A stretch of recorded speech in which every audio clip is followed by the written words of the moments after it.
Hello, magandang umaga, tanghali, hapon at gabi sa inyong lahat kung sa mang panig ng mundo kayo naroroon. Ako nga palang muli si Lerma Novales Sarmiento, ang writer at author ng aklat na to na pinamagatang Life in Three Parts. Ang layunin at misyon ng aklat na ito ay para magbahagi ng ebanghelyo sa buong mundo, para ipakilala na ang Espiritu Santo lang ang nag-iisang Diyos Ama na siyang may gawa ng katawan at kaluluwa nating mga tao. At tayong mga tao, kung walang presensya ng Espiritu Santo sa ating katawan, tayong mga tao ay mamamatay at lilisan dito sa mundo. At maliwanag na sinabi ni Kristo na templo ng Espiritu Santo ang katawan nating mga tao, at tayong mga tao hindi nabubuhay dahil sa tinapay lamang. At sinabi rin ni Kristo, honor God with your body. Dahil ang Espiritu ng Espiritu Santo na nasa ating katawan, ang siyang totoong buhay, liwanag at katotohanan, na siyang pinagmula ng ating kaluluwa. Ang ating kaluluwa ay espiritu na nagmula sa Espiritu Santo, ay ang siyang aalis din sa ating katawan, kung kaya tayo lilisan dito sa mundo, at ang ating kaluluwa ang siyang huhukuman base sa ating mga gawa at pananampalataya. At kung ang gawa ng isang tao ay lumalapastangan sa Espiritu Santo, ang kaluluwa ng taong ito ay hindi patatawarin ng Espiritu Santo at hindi siya maliligtas na makapasok sa kaharian ng Diyos Ama sa langit, sapagkat kinalaban niya ang Diyos Ama na siyang may gawa ng kanyang katawan at kaluluwa. At sa araw na to, ang topic ko ay patungkol pa rin kay Vice Ganda. Bakit bad influence si Vice Ganda sa mga kabataan? Una sa lahat, gusto kong ibahagi sa inyo na nasasaad sa unang Korinto, Kabanata 6, versikulo 9 hanggang 10. Hindi nyo ba alam na ang mga makasalanan ay walang bahagi sa kaharian ng Diyos? Huwag ninyong dayain ang inyong sarili. Ang mga nakikiapid, sumasamba sa mga Diyos-Diyosan, nangangalunya, nakikipagtalik sa kapwa lalaki o kapwa babae, magnanakaw, saking, naglalasing, nanlalait ng kapwa, o mandaraya ay walang bahagi sa kaharian ng Diyos. Sapagkat ito ay mga kasalanan na walang kapatawaran sa Espiritu Santo na nananahan sa katawan nating mga tao. Ang katotohanan, dahil nga templo ng Espiritu Santo ang ating katawan, at ang Espiritu Santo ay siyang buhay na nagbibigay ng buhay sa atin, kung kaya sinabi ni Kristo, honor God with your body. Honestly, ang Espiritu Santo ang siyang Diyos na siyang may gawa ng katawan at kaluluwa nating mga tao na dapat nating sambahin, purihin at ibigin ng higit sa lahat, para yung ating kaluluwa ay maging kapatid ni Kristo sa Espiritu. Dahil ang ating kaluluwa ay Espiritu yun na nagmula sa Espiritu Santo. At dahil sa kasalanan, ang kaluluwa ng tao ay mamamatay at mahihiwalay sa Espiritu Santo. Kung kaya si Kristo ay sinugo ng Diyos Ama ng Espiritu Santo para magbinyag sa pangalan ng Espiritu Santo, na ipakilala ni Kristo na ang Espiritu Santo lang ang nag-iisang Espiritu at amang espiritual na siyang may gawa ng katawan at kaluluwa nating mga tao. At tayong mga tao, dapat nating purihin, kilalanin at sambahin ang Espiritu Santo na nananahan sa ating katawan, dahil ang ating katawan ang totoong sagradong tahanan ng Diyos.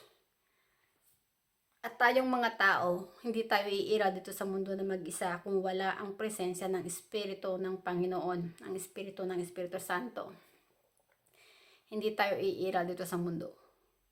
Honestly, gusto kong ibahagi sa inyo yung totoong pagkatao ni Vice Ganda, kung sino siya at kung bakit ko sinabi na bad influence si Vice Ganda.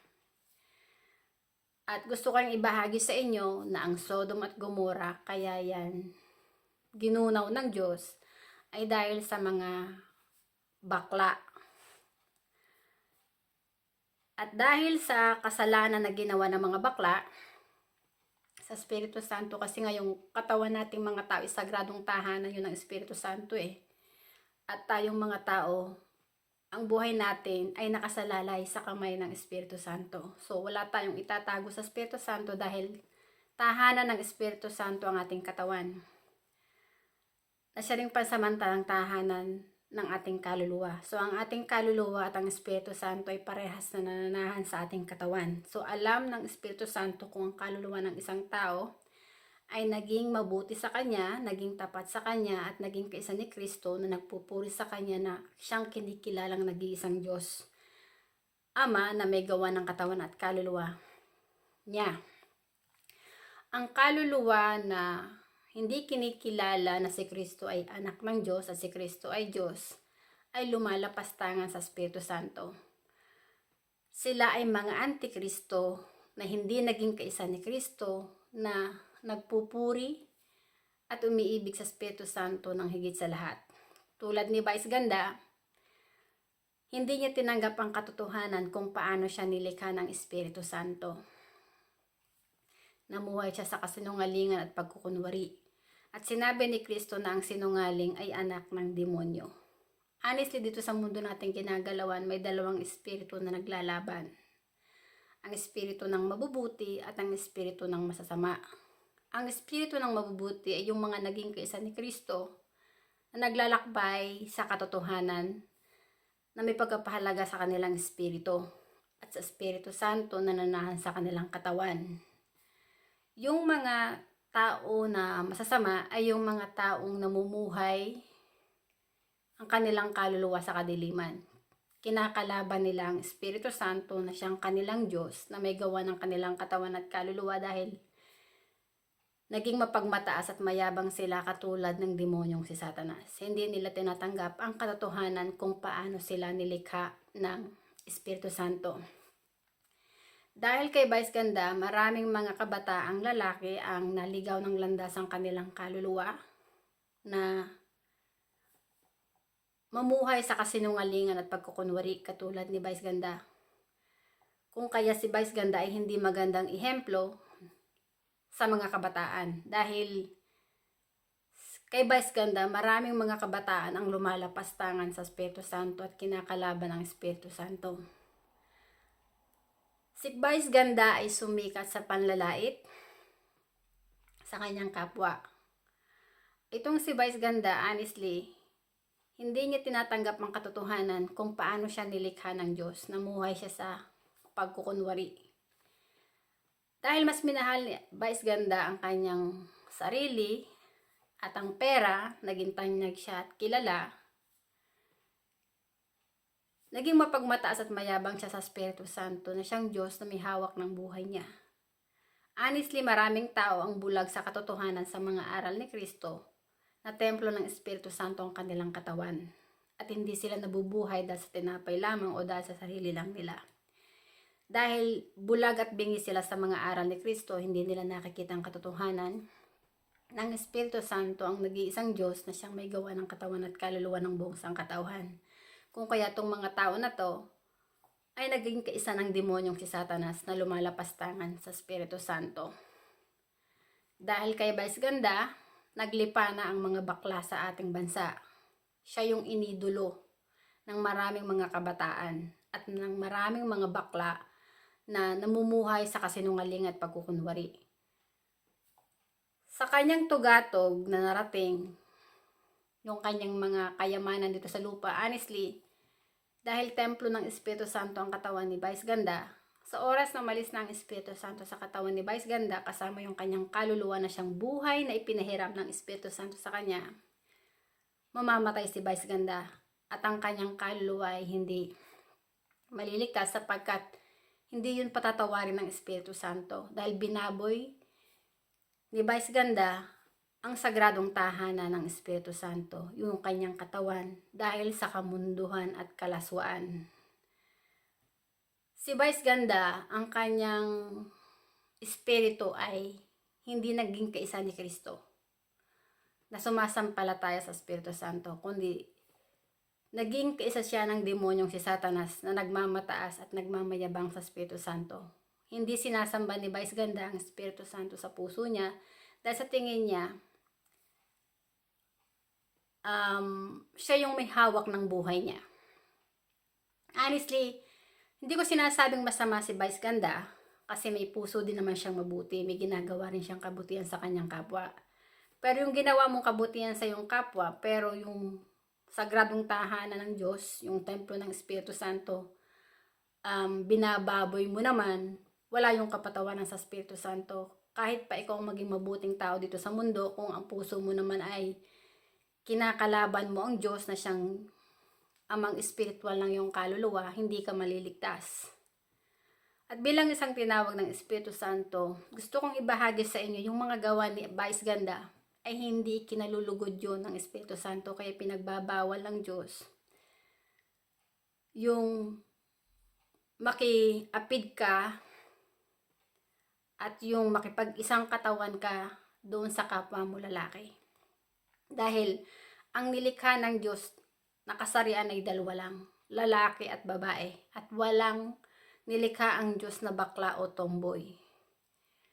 Ang bakla at tomboy, kay Satanas yan na panig para paguluhin ang mundo, para ang komunidad ay magkagulo. Honestly, ang dalawang lalaki pag pinagsama mo yan, hindi yan magkakaanak. Ang dalawang babae na pinagsama mo, hindi rin yan magkakaanak. Petong si Vice Ganda, gusto raw niyang magkaanak. Paano ka magkakaanak kung ang asawa mo ay kapwa mo lalaki? Ang lalaki ay nilikha ng Diyos para din sa babae, at ang babae nilikha ng Diyos para sa lalaki. Para nga magkaroon muli ng anak at dumami ang tao dito sa mundo. Pero hindi ibig sabihin na yung babae papatol sa lalaki na hindi niya asawa. Kailangan ng babae na pinag-isa ng Diyos sa kasal, sa mata ng Diyos na ikinasal sila, hindi dapat yung pinaghihiwalay ng tao. Ang mga kabit,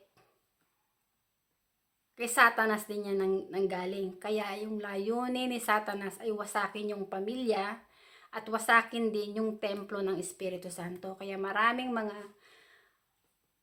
bakla ang lumalapastangan sa Espiritu Santo, at marami ding mga tomboy ang lumalapastangan sa Espiritu Santo. At marami ding mga kabit ang sinisira ang pamilya na siyang pinagbuklod ng Espiritu Santo. Yung pinagbuklod ng Espiritu Santo sa kasal.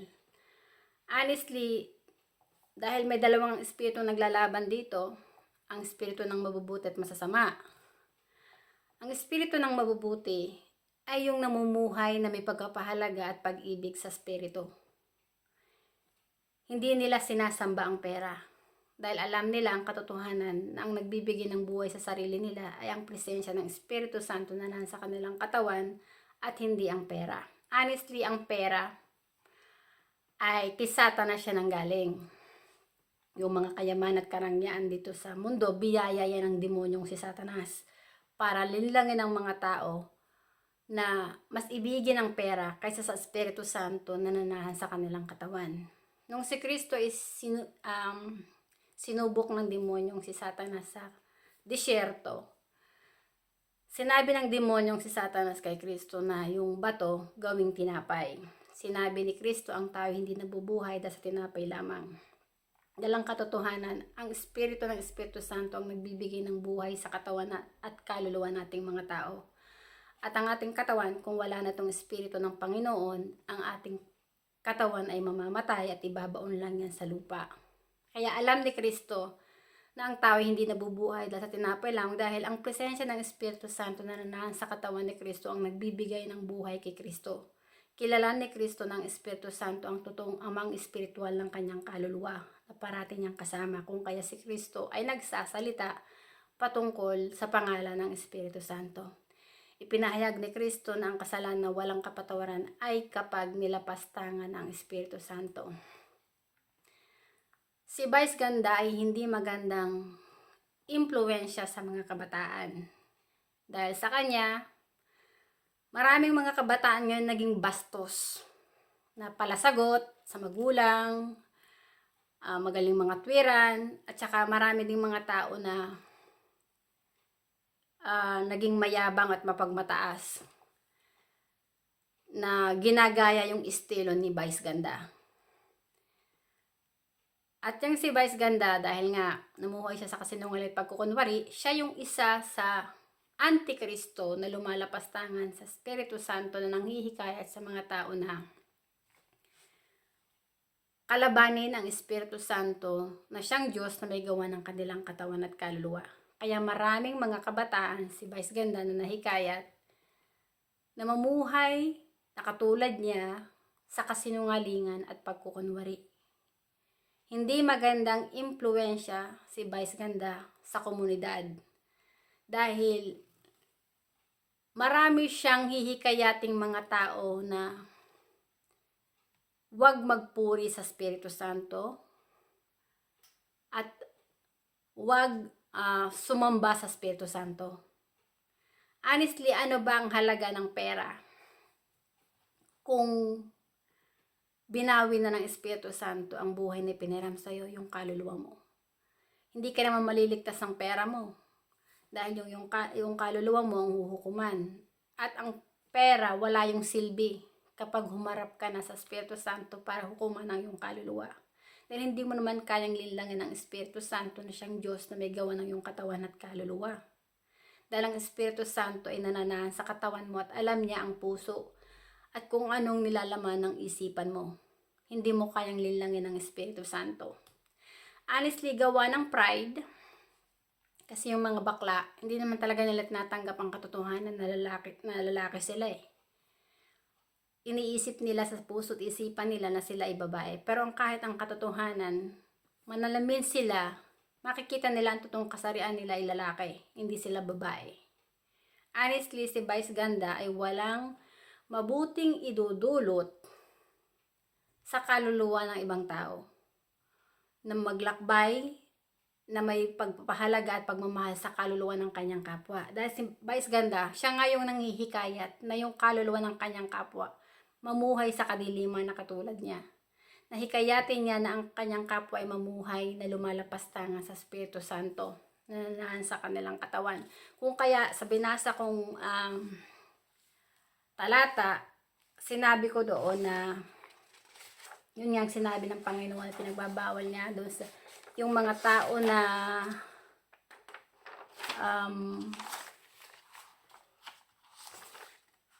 hindi makakapasok sa kaharian ng Diyos Ama. Honestly, narito na tayo sa huling panahon at maraming mga tao ang hindi bukas ang kanilang puso at isipan na hindi nila nakikita at naunawaan kung bakit si Kristo nagsasalita patungkol sa Espiritu Santo. Honestly, ang Espiritu Santo lang ang nag-iisang Diyos na siyang may gawa ng ating katawan at kaluluwa na dapat nating kilalanin, purihin at sambahin. Para kung lumisan tayo dito sa mundo, ang ating kaluluwa ay maligtas at makasama ni Kristo sa kabilang buhay. Honestly, itong si Vice Ganda, pinasara yung kanyang programa, yung show niya, na It's Showtime, dahil nga nakitaan siya ng hindi magandang mga halimbawa, yung paglalandian niya at saka nung kanyang kinakasamang lalaki na si Ayon Perez na may pinapakikita silang parang kalaswaan. Itong si Vice Ganda, honestly, kung hindi yan magpapakalalaki at hindi niya itutuwid kung paano siya nilikha ng Diyos Ama, ng Espiritu Santo, sa oras na lumisan siya dito sa mundo, ang kaluluwa niya ay hindi magiging handa para humarap sa paghuhukom. Dahil ang kanyang kaluluwa ay patay. Kahit buhay pa siya dito sa mundo, ang kaluluwa niya ay zombie na. Dahil sa kasalanan na ginawa niya sa Espiritu Santo. At dahil kay Vice Ganda, maraming kaluluwa ang naligaw ng landas. Maraming mga kabataan ang hindi namuhay sa katotohanan. Bagkus ay tumalikod sila sa katotohanan at pinili nilang mamuhay sa kasinungalingan at pagkukunwari. Dahil kay Vice Ganda, maraming mga kabataan ang namumuhay na walang paggalang at pagrespeto sa Espiritu Santo na nasa kanilang katawan, na siyang Diyos na nagbibigay ng buhay sa kanilang sarili. Honestly, sinabi ni Kristo sa talata ni Juan, Kabanata 14, versikulo 7 hanggang 10. Kung kilala nyo ako, kilala nyo na rin ang aking Ama. At ngayon nga ay nakilala at nakita nyo na siya. Sinabi ni Felipe sa kanya, Panginoon, ipakita niyo po sa amin ang Ama at sapat na iyon sa amin. Sumagot si Jesus, Felipe, ang tagal na nating magkasama, hindi mo ba rin ba ako kilala? Ang nakakita sa akin ay nakakita na rin sa Ama. Paano mo masabing ipakita sa inyo ang Ama? Hindi ka ba naniniwala na ako ay nasa Ama at ang Ama ay nasa akin? Ang mga salitang sinasabi ko sa inyo ay hindi nanggaling sa akin kundi sa Amang nasa akin. Siya ang gumagawa ng mga bagay na ginagawa ko. Honestly, ang katawan ni Kristo ay templo ng Espiritu Santo. Ang Espiritu Santo na lumukob kay Birheng Maria ay ang totoong Ama ni Kristo. Si Kristo ay naging tagapagsalita ng Espiritu Santo para ipakilala ni Kristo na ang Espiritu Santo lang ang nag-iisang Espiritu at Diyos na may gawa ng katawan at kaluluwa nating mga tao na siyang dapat nating sambahin, purihin at ibigin ng higit sa lahat. At tayong mga tao, hindi dapat tayo sumamba sa mga ribolto, santo-santuhan at Diyos-Diyosan. Dahil hindi natin kayang linlangin ng Espiritu Santo na siyang may gawa ng ating katawan at kaluluwa. At yung pagsamba sa mga ribolto, santo-santuhan at Diyos-Diyosan, kasuklam-suklam yan sa Espiritu Santo. Wala rin yung kapatawaran. Kung kaya, sinabi ni Kristo na mag-ingat sa mga bulaang propeta, sapagkat marami nga ang gagamit ng kanyang pangalan, ngunit ang puso nila ay sa halimaw.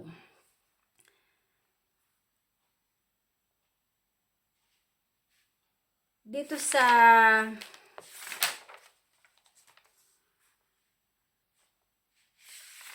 nakalagay dito sa 1 Corinthians chapter 6 verse 18 and 20, flee from sexual immorality and honor God with your body.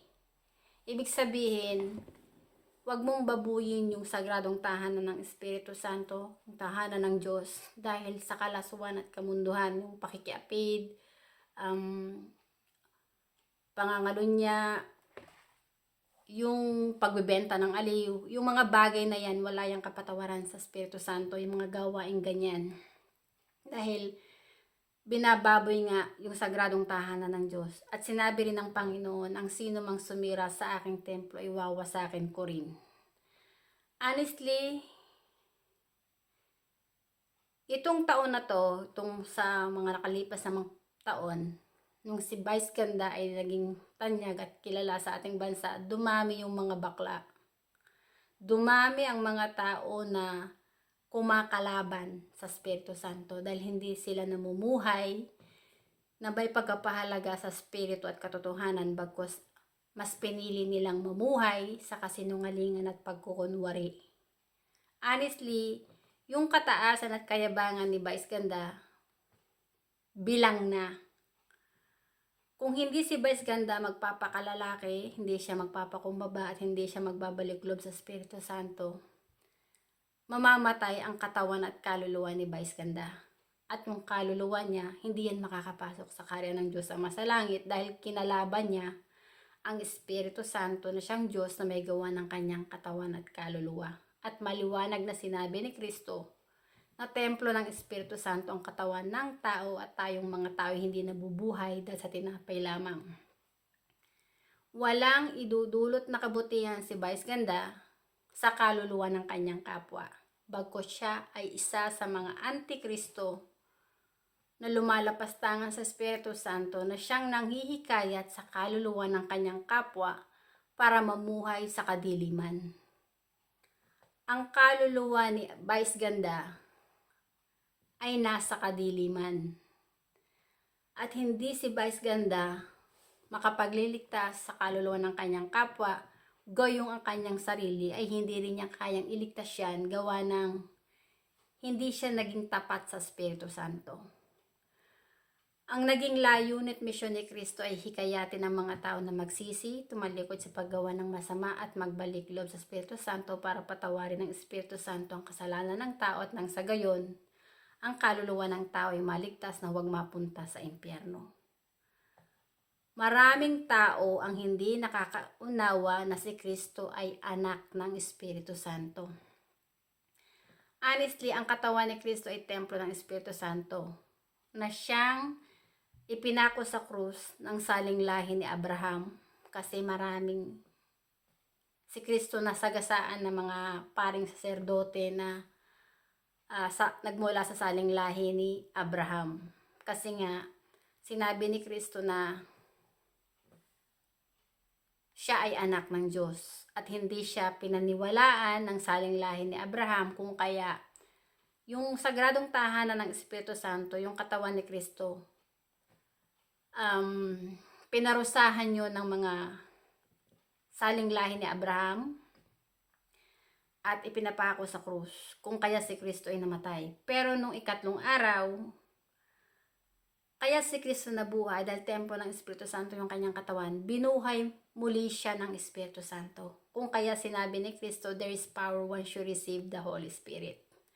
Honestly, hindi ako nabubuhay mag-isa.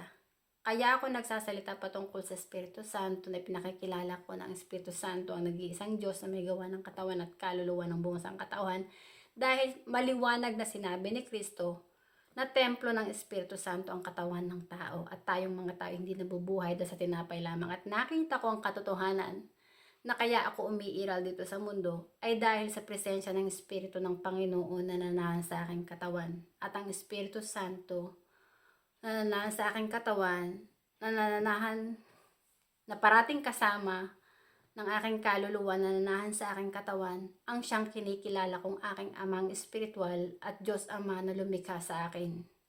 At kung ako may lumisan dito sa mundo, kilala ko kung sino ako, kung saan ako nagmula, at kilala ko rin kung sino ang totoong Diyos na nagbibigay ng buhay sa akin. Honestly, ang Espiritu Santo rin ang tumawag sa akin para gawin ang aklat na to. Honestly, hindi ko ito magagawa mag-isa. Lalo pat ang salita dito ay salitang Ingles. Sa tulad kong high school graduate lang, paano ko makakagawa ng aklat kung wala akong karunungan mula sa Espiritu Santo? Ang Espiritu Santo na nasa aking katawan ang siyang tumawag sa akin para gumawa ng aklat na to. Sinunod ko lang yung tinig na yun, kung kaya ako nagawa tong aklat na to. At itong aklat na to ay kalat na rin sa iba't ibang panig ng mundo. Honestly, ang niloloob ng aklat na ito patungkol din sa science, sa politika, sa mga LGBT, at patungkol sa kaharian ng Diyos Ama, patungkol kay Kristo at sa Espiritu Santo. Na pinakilala ko si Kristo ay anak ng Diyos at ang Espiritu Santo na lumukob kay Birheng Maria ay ang totoong ama ni Kristo. Kaya yung aking blog ay patungkol sa politika, sa science, sa salita ng Diyos, at patungkol din sa mga bakla. Kung titingnan mo yung mga content ko, nahahati yan sa 4. Dahil yung niloloob ng aklat na to, patungkol din doon. Dito sa aklat na to, kinakal ko talaga yung patungkol sa mga bakla.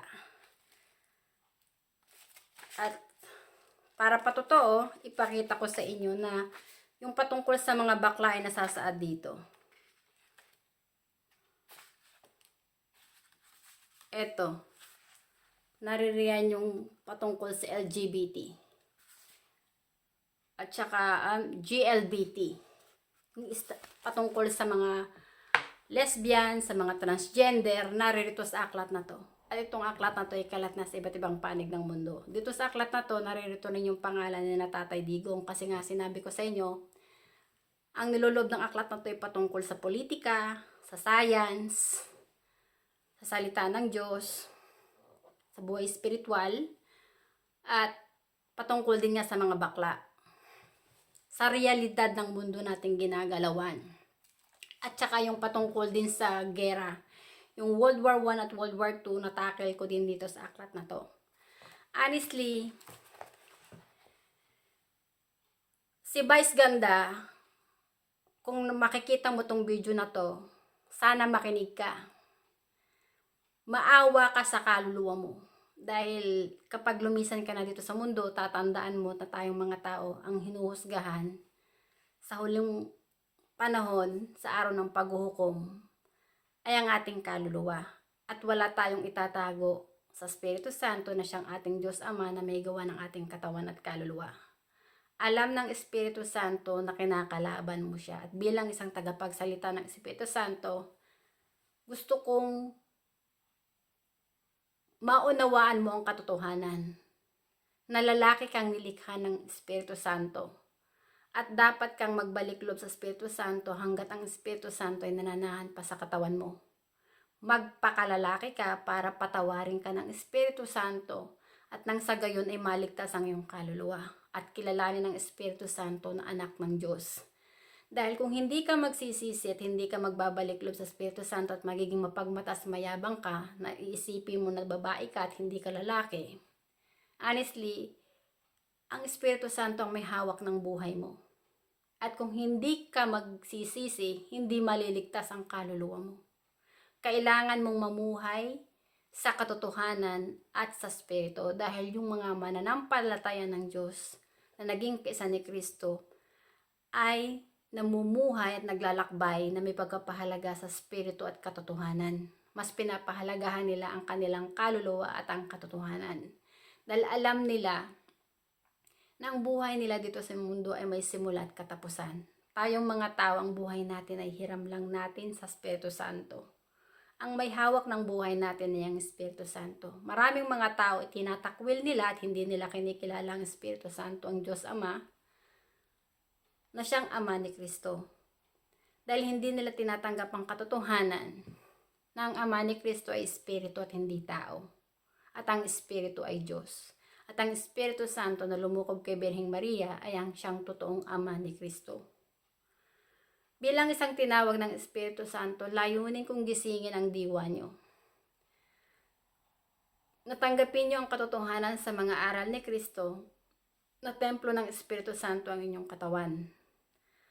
At tayong mga tao, kung hindi tayo magiging kaisa ni Kristo na nagpupuri, sumasampalataya at umiibig sa Espiritu Santo, ang ating kaluluwa ay hindi makakapasok sa karya ng Diyos Ama. Dahil itinakwil natin ang Espiritu Santo sa puso natin. Hindi natin siya kinilala. At dahil doon, sa araw ng paghukom, itatakwil tayo ng Espiritu Santo at hindi rin tayo kikilalanin ng Espiritu Santo na anak niya at kapatid ni Kristo sa Espiritu. Kaya sinabi ni Kristo na ang kasalanan na walang kapatawaran ay kapag nilapastangan ng Espiritu Santo. Inuulit ko sa inyo na walang puwang sa langit ang kaluluwa ng mga bakla at tomboy. Dahil personal nilang ginagawa yun na kinakalaban nila ang Espiritu Santo dahil hindi sila namuhay sa katotohanan kung paano sila nilikha ng Diyos. Namumuhay sila sa pagkukunwari at kasinungalingan. Honestly, kay Charis Pempenko, binago din niya ang buhay niya. Namuhay siya na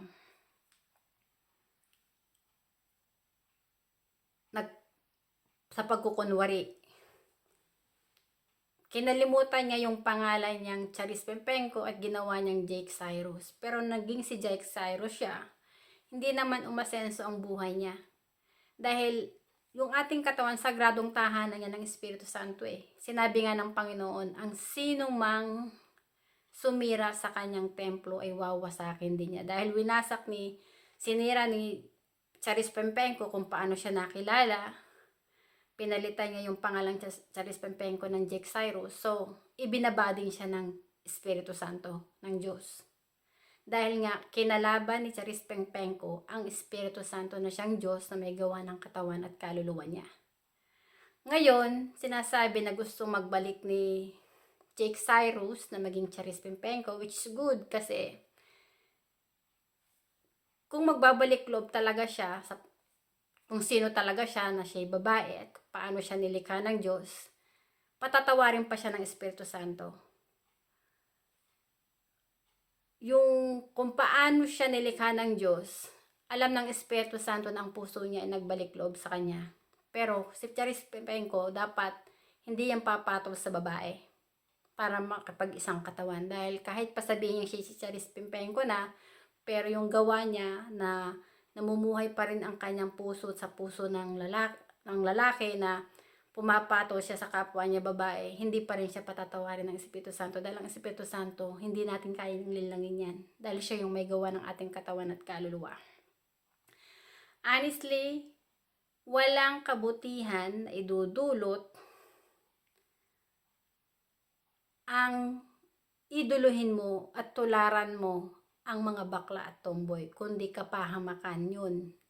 Dahil ang kaluluwa mo ay hihikayatin nila sa kadiliman. Kung kaya nasasaad sa, I think, Ephesians chapter 5 verse 11, nasasaad doon, take no part in the unfruitful works of darkness, but instead expose them.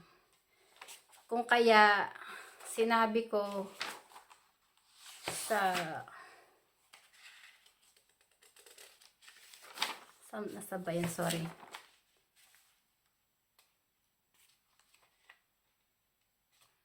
Sinabi ko yung katotohanan sa unang Korinto, nasasaad sa kabanata 6 versikulo 9 hanggang 10. Yung hindi nyo ba alam na ang mga makasalanan ay walang bahagi sa kaharian ng Diyos? Yung mga makasalanan ay yung mga tao na kumakalaban sa Espiritu Santo, na binababoy nila yung sagradong tahanan ng Espiritu Santo dahil sa mga pagnanasa, yung kalaswaan at kamunduhan.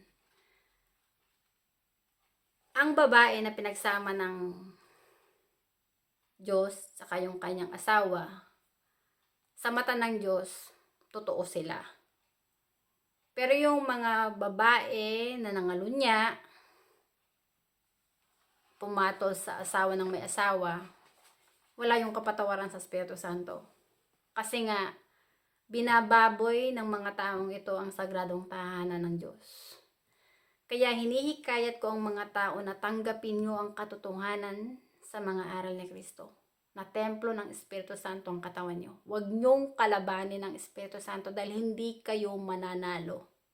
Kapag kinalaban nyo ang Espiritu Santo, dito sa mundo, nagawa nyo magpakasaya, yung pera na meron kayo, nag-i-enjoy kayo, nakakapunta kayo kung saan lugar para magpa-show off.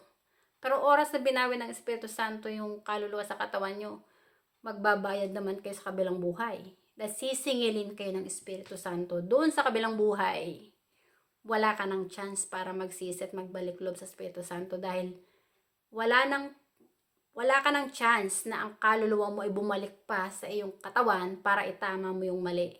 Once na umalis na ang Espiritu Santo sa katawan mo kasama yung kaluluwa mo, mamamatay ka na, lilisan ka na dito sa mundo, at yung kaluluwa mo babalik na yun sa Espiritu para humarap sa paghukom. Doon sa kabilang buhay, kapag Espiritu ka na, magsisi ka man, humingi ka ng kapatawaran sa Espiritu Santo, kahit pa umiyak ka ng umiyak para patawarin ka ng Espiritu Santo, hindi ka napakikinggan ng Espiritu Santo. Dahil yung test na ibinigay sa'yo, na kinarito pa sa lupa, hindi ka nakapasa. Kinalaban mo ang Diyos na siyang may gawa ng iyong katawan at kaluluwa.